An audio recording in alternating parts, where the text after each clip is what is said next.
Puji Tuhan, shalom Bapak Ibu semuanya. Bagaimana kabarnya pagi hari ini? Wow, luar biasa ya. Ada sukacita?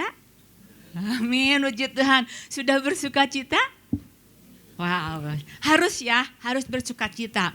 Nah, Ibu Bapak yang dikasihi oleh Tuhan, pesan Tuhan untuk minggu ini adalah temanya itu bersukacitalah di tengah berbagai keadaan yang dialami. Bersukacitalah di tengah berbagai keadaan yang dialami. Kalau Ibu Bapak renungkan, ini pesan Tuhan salah apa enggak ya? Suruh bersukacita di tengah keadaan, berbagai keadaan yang kita alami. Terkadang Ibu Bapak ya, ketika kita ngalamin nih, ada masalah rumet gitu ya, banyak pergumulan, terus kemudian ada orang yang bilang, udah kuatin aja, sabar. Kadang emosi kita rada bangkit juga, kamu gak tahu gitu permasalahan saya gitu.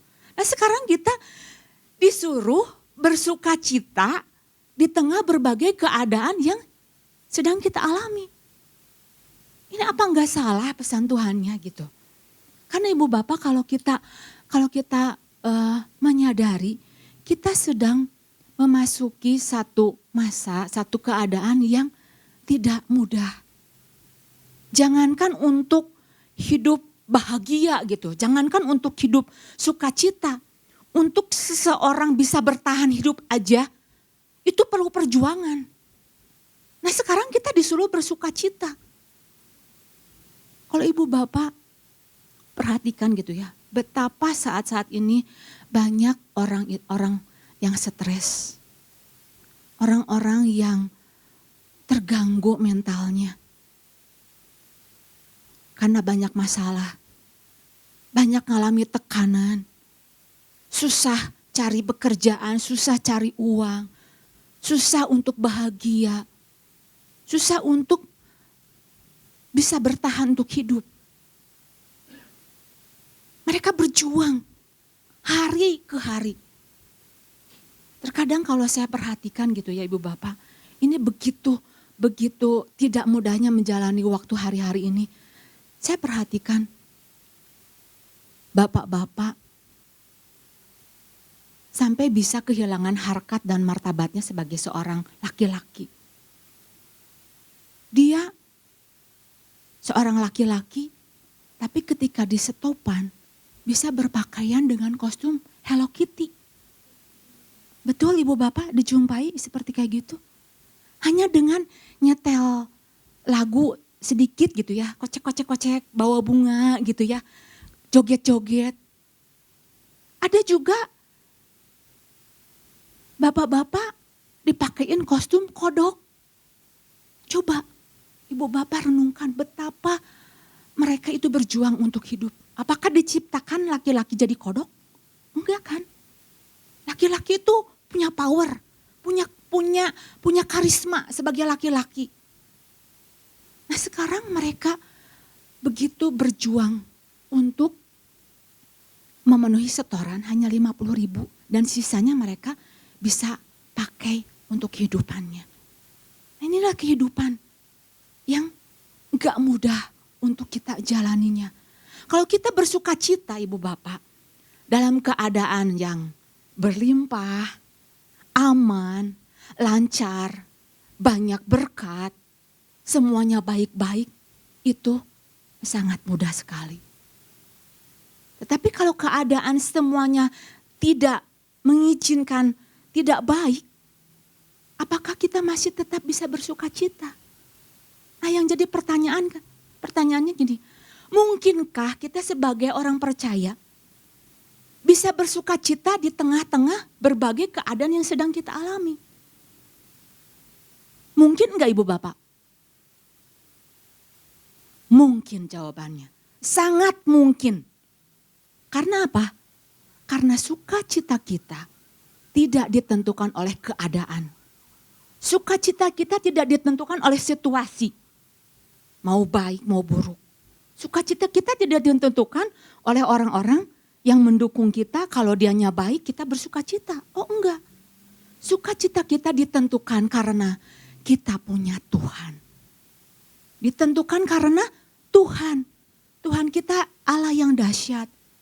Yang menguasai seluruh situasi dan keadaan. Akan dikatakan bahwa sukacita kita adalah kekuatan. Sukacita karena Tuhan adalah perlindungan kita. Ini yang Nehemia 8 ayat yang ke-11 berkata apa coba? Ini ayatnya ya. Lalu berkatalah ia kepada mereka, Nehemia 8 ayat 11 ya. Pergilah kamu makanlah sedap-sedapan dan minumlah minuman manis dan kirimlah sebagian kepada mereka yang tidak sedia apa-apa. Karena hari ini adalah hari kudus bagi Tuhan kita. Jangan kamu bersusah hati sebab sukacita karena Tuhan itulah perlindunganmu. Nah, ini yang ditekankan oleh Ezra pada waktu itu ya. Ezra berusaha untuk menghibur, menguatkan bangsa Israel. Ketika mereka kembali dari pembuangan, ada restorasi fisik. Ada tembok yang runtuh, tembok Yerusalem yang runtuh, dibangun. Dan sekarang mereka membutuhkan yang namanya restorasi rohani. Mereka rindu. Mereka pengen ada sebuah restorasi. Mungkin ada hal-hal yang lampau yang terjadi waktu dulu. Mereka ada kesalahan, perbuatan pelanggaran yang sudah dilakukan oleh mereka. Dan Tuhan lakukan restorasi rohani itu. Tuhan pengen lewat pesan ini, udah jangan bersusah hati lagi. Mungkin ada keputusan-keputusan dulu yang salah. Jangan berlarut-larut lagi sedih. Mungkin saya nggak tahu apa yang terjadi dalam kehidupan ibu bapak semuanya. Mungkin ada kekecewaan kah? Mungkin ada kesedihan yang berlarut-larut. Mungkin ada hubungan yang udah mulai dingin. Nah ini yang Tuhan mau kerjakan. Tuhan pengen memulihkan kondisi umatnya. Jangan bersusah lagi. Tetapi bersukacitalah karena Tuhan.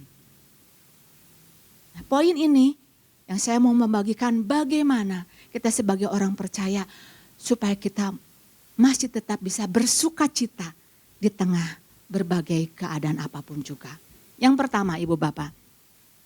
Yang pertama adalah sukacita dapat dialami apabila terhubung dengan sang sumber sukacita. Diambil ayatnya dari Nehemia 8 ayat yang ke-11 ya.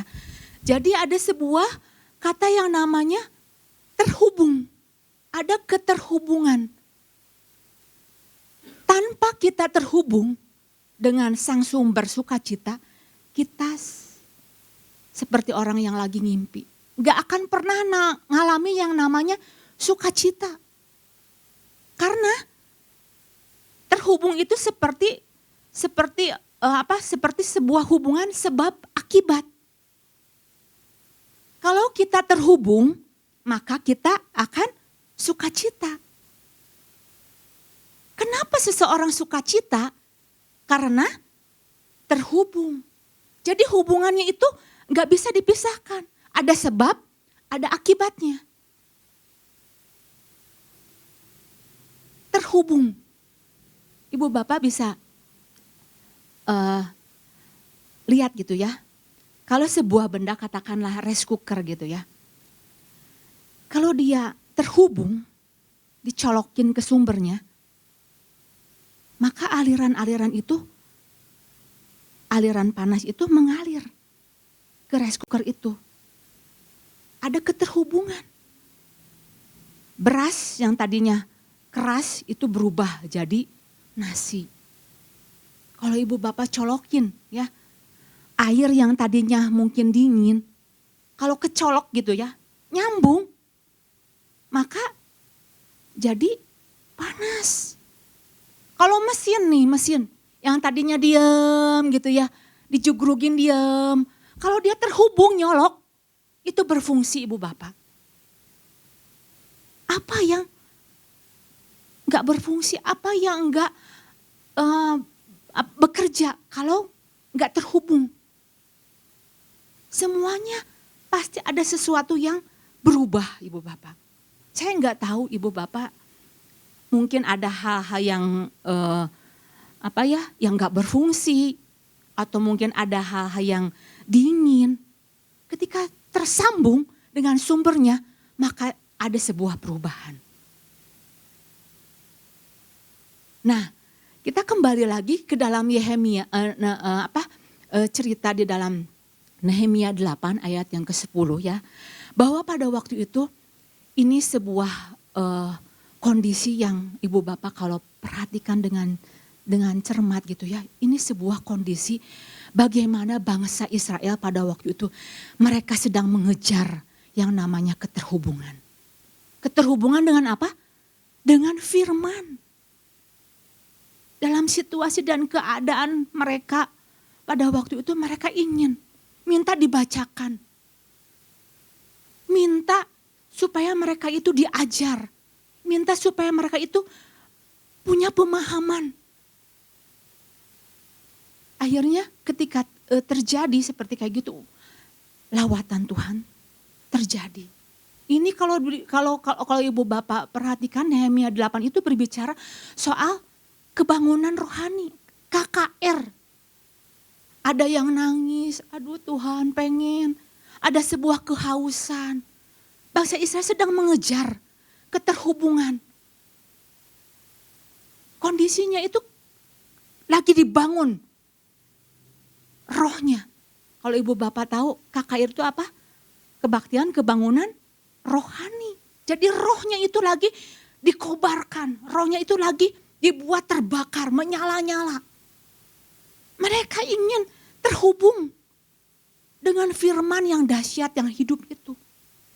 Mereka cari. Dan saya percaya Ibu Bapak, pada saat kita terhubung dengan sang sumber panas itu, saya percaya yang sakit sembuh, yang lemah dikuatkan, yang susah dihiburkan, mungkin yang tidak berfungsi hidup kembali. Jadi ini sebuah kondisi di mana pada waktu itu bukan orang Israel yang bergerak lagi dengan kekuatannya, enggak. Ini full, pure, murni. Tuhan sendiri yang melawat. Enggak ada istilahnya mereka itu pura-pura sukacita gitu. Pura-pura kuat gitu. Padahal masalahnya mungkin sedang lagi besar-besarnya. Enggak ada kepura-puraan, mereka memang benar-benar sedang mencari. Enggak pura-pura kuat, enggak dikuat-kuatin juga, enggak Ibu Bapak. Itu yang terjadi. Tuhan bekerja, Tuhan melakukan melawat karena ada sebuah keterhubungan yang terjalin. Nah kalau Ibu Bapak lihat gitu ya, Ibu Bapak bisa lihat bagaimana kalau orang yang cuma pura-pura sukacita gitu, pura-pura kuat capek Ibu Bapak, betul, melelahkan.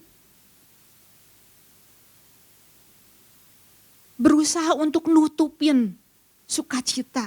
Berusaha untuk nutupin dia itu, nih gua tuh masih kuat nih.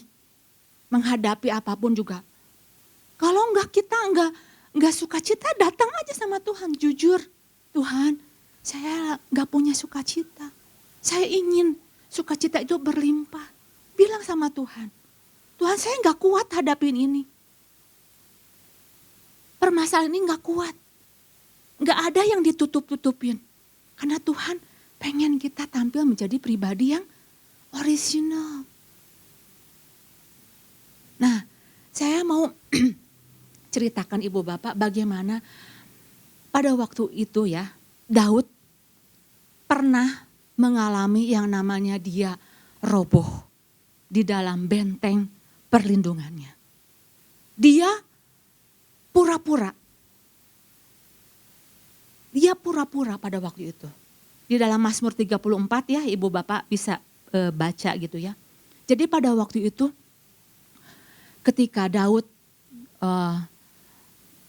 dikejar-kejar sama Saul, sampai dia kecapean gitu ya. Lari ke sana dikejar, lari ke sini mau dibunuh.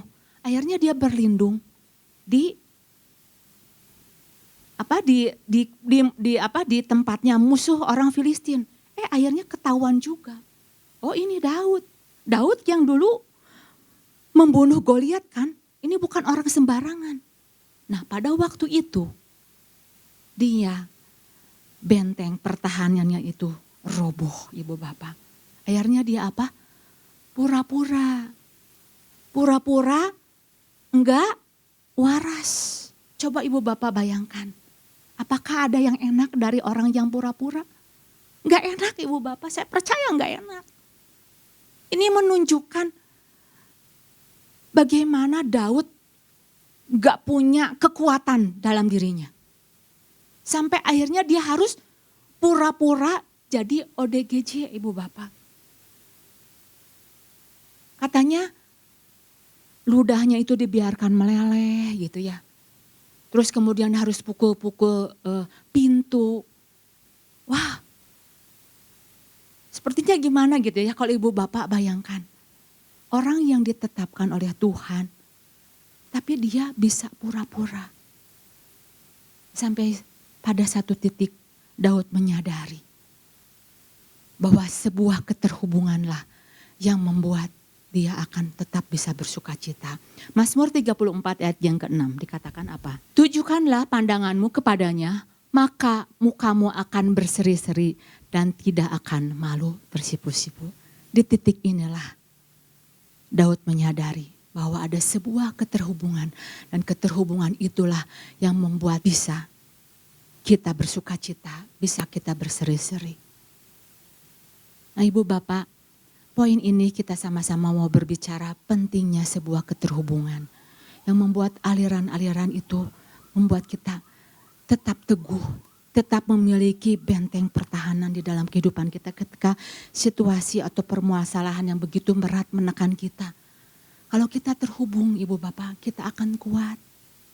Kalau masalah boleh datang, tantangan boleh datang, tapi kalau kita kuat, kalau kita terhubung, kita akan tetap kuat, kita akan siap untuk menghadapi apapun permasalahan yang diperhadapkan kepada kita. Jawaban yang pertama, bahwa sukacita dapat kita alami pada saat kita terhubung dengan sang sumber sukacita. Yang kedua yang saya mau membagikannya adalah sukacita dapat dialami apabila memahami firman Tuhan. Sukacita dapat dialami apabila memahami firman Tuhan. Nehemia 8 ayat 7 dan ke-8 ya. Ayatnya ini, lalu Ezra memuji Tuhan, Allah yang maha besar dan semua orang menyambut dengan amin, amin. Sambil mengangkat tangan, kemudian mereka berlutut dan sujud menyembah kepada Tuhan dengan muka sampai ke tanah. Selanjutnya, juga Yesua, Bani, Serebia, Yamin, Akub, Sabetai, Hodia, Maesea, Kelita, Asaria, Yosadat, Hanan, Pelaya, yang adalah orang-orang Lewi itu mengajarkan Taurat itu kepada orang-orang itu sementara orang-orang itu berdiri di tempatnya. Nah, ya. Jadi untuk mengalami sukacita kita perlu memahami firman, Ibu Bapak. Ada waktu kita mendengarkan, ada waktu kita harus diajar supaya kita paham. Bangsa Israel sesudah dibacakan tentang hukum itu, mereka enggak cuman hanya sekedar mendengar aja. Mereka ingin paham lebih dalam lagi. Karena itu berdiri orang-orang yang tadi itu, para imam-imam itu siap untuk mengajarkan kebenaran firman Tuhan itu. Bahkan dikatakan bahwa dari pagi sampai tengah siang, pembacaan kitab itu terus berlangsung. Ezra berdiri dengan mimbar terbuat dari kayu, berdiri lebih tinggi, dan kemudian membacakan. Waktunya itu dari pagi sampai tengah siang. Jadi ada waktu, ada rentang waktunya. Dari pagi sampai tengah siang. Ada waktu yang diluangkan, ada waktu yang harus dilewati pada waktu itu. Nah, bagaimana dengan kita Ibu Bapak? Ketika kita mau memiliki sebuah pemahaman, apakah kita punya luangkan waktu enggak di dalam kehidupan kita? Ada enggak waktu-waktu bagaimana kita mau untuk kita meluangkan? Karena pemahaman itu akan menentukan bagaimana respon kita selanjutnya. Akan sangat menentukan sekali. Nah ya, di sini saya mau membagikan bagaimana nanti ya akan terjadi perbedaan Ibu Bapak antara seorang yang hanya tahu, dia hanya mendengar saja dengan orang yang bukan hanya mendengar tetapi dia punya pemahaman yang jauh lebih dalam lagi. Akan berbeda sekali. Kalau mendengar hanya mendengar gitu ya, ya udah. Hanya informasi aja. Serasa kita hanya dengar. Tetapi untuk waktu selanjutnya, serasa kita dengar firman Tuhan, pesan dari Bapak Gembala, Rabu kita mulai terus diajarkan. Supaya apa? Supaya paham. Ada waktu. Bagaimana kita sedang diajar. Kita sedang diarahkan supaya lebih paham lebih apa yang menjadi pesan Tuhan di dalam kehidupan kita. Nah, saya yakin Ibu Bapak setiap kali kita mengalami perjumpaan dengan yang namanya firman, itu akan mengalami sebuah perubahan di dalam kehidupan kita. Kita gak akan pernah sama antara hanya orang yang mendengar dengan orang yang mendengar dan berusaha untuk memahami. Jadi pasti ada perbedaan, akan ada perbedaan Ibu Bapak. Terlihat nanti akan ada perbedaannya. Ya, dari hanya mendengar dengan orang yang mendengar dan memahami, itu ada sebuah perbedaan. Dari yang hanya mendengar sampai dia punya kematangan untuk memahami, itu akan terjadi perbedaan. Kalau Ibu Bapak lihat gitu ya, lihat nih ya, bagaimana kita bisa tahu hanya orang mendengar dengan orang mendengar dan dia matang di dalam kebenaran itu. Kalau Ibu Bapak lihat gitu ya, ini sebuah ilustrasi nih. Kita masak nasi ya, kita masak nasi dari beras, kan pengen jadi nasi ya. Ada proses dari beras jadi nasi. Ketika beras berproses, maka satu waktu gitu udah tentukan, maka si beras itu yang keras jadi nasi juga. Tetapi kelihatan, kita bisa kelihatan nih, ini berasnya itu udah matang apa belum? Kelihatan dari apanya Ibu Bapak? Kelihatan dari apanya? Ini beras udah matang apa belum, kelihatan dari apanya? Dari geruduknya. Betul? Dari geruduknya. Makin geruduknya makin gede gitu ya. Makin ini, oh ini belum matang ini. Ini belum matang, nasinya belum matang. Kelihatan. Enggak ada kematangan. Ribut, berisik, bikin masalah. Kalau ditegor, nantang. Berisik, bikin gaduh. Pengennya benar, aku benar, kamu salah. Nah ini antara yang udah matang sama yang belum. Tapi kalau beras udah matang Ibu Bapak, lihat, tenang,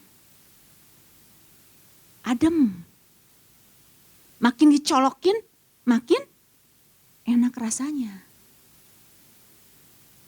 makin matang Ibu Bapak, makin bisa dinikmati. Ada sebuah ketenangan. Dia ketika dia tegur, dia mulai periksa diri, introspeksi diri, bener gak ya? Enggak geruduk-geruduk, enggak rame gitu, enggak bikin keributan.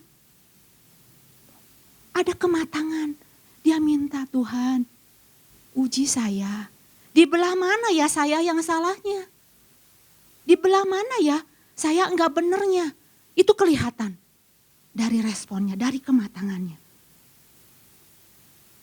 Dan yang namanya sebuah kematangan itu tidak terjadi di dalam satu hari. Itu harus terus dikerjakan, terus dilakukan. Sampai saat hari ini, saya masih terus ngalamin yang namanya diproses untuk sebuah kedewasaan, untuk sebuah pematangan. Rasul Paulus berkata apa coba Ibu Bapak? Di dalam 2 Korintus 4 ayat yang ke-16 dikatakan apa? Ya. Sebab itu kami tidak tawar hati, tetapi meskipun manusia lahiriah kami semakin merosot, namun manusia batiniah kami dibaharui dari sehari ke sehari. Jadi terus diperbaharui terus. Makin hari makin diperbaharui itu harusnya makin bagus. Makin matang, diperbaharui terus, namanya diperbaharui itu terus dibaharui, di-refresh lagi, dipercantik lagi, maka semakin jadi cantik, semakin jadi indah. Kalau manusia lahiriah kita, mungkin dengan berjalannya usia akan semakin merosot. Mulai kekuatan berkurang, udah tampak enggak muda lagi. Tetapi di sini dikatakan, namun manusia batiniah kami dibaharui dari sehari ke sehari. Jadi ada sebuah pembaharuan, pemahaman ketika kita diperbaharui terus dan terus itu akan kita mengalami sebuah kematangan yang lebih lagi di dalam kehidupan kita. Nah, itu yang saya mau membagikan bagaimana kita perlunya untuk kita punya sebuah pemahaman di dalam firman Tuhan. Dan apa yang kita perlukan Ibu Bapak untuk pemahaman firman itu sudah tersedia Ibu Bapak di tempat ini. Sudah. Sejauh mana Ibu Bapak punya sebuah kegairahan untuk ikut komsel. Ini wadah Ibu Bapak, bukan hanya kita dengar hari Selasa. Tapi Rabu kita terus diajar. Itu ada ketua-ketua komsel yang berusaha untuk ngarahin. Belum lagi kita ditambah dengan pertanyaan-pertanyaan yang gak mudah, yang membuat kita harus ini mikir. Mikir loh kamu, kayak apa tuh kamu itu, supaya bercermin. Supaya bisa kita tahu introspeksi diri kita. Bukan karena Bapak Gembala itu kurang kerjaan, enggak. Bukan karena Bapak Gembala pengen kepo. Suruh survei satu orang, satu-satu ini kondisinya. Bukan Ibu Bapak. Tetapi karena apa? Karena supaya kita, Ibu Bapak, supaya kita punya yang namanya pemahaman yang menjadikan kita tetap kokoh. Karena apa? Punya benteng perlindungan ketika kita hadapi permasalahan. Ketika kita hadapi situasi yang buruk sekalipun. Kita punya pemahaman yang akhirnya kita bisa tetap kuat. Nah Ibu Bapak, dua hal ini yang saya mau membagikannya. Bagaimana kalau kita mau bersukacita di dalam Tuhan, yang pertama kita harus terhubung. Dan yang kedua adalah kita harus punya pemahaman akan firman Tuhan. Dan saya percaya setiap pemahaman yang Tuhan nyatakan kepada kita dibukakan, maka kita akan dibuat bersukacita. Amin. Puji Tuhan, demikian firman Tuhan. Tuhan Yesus memberkati.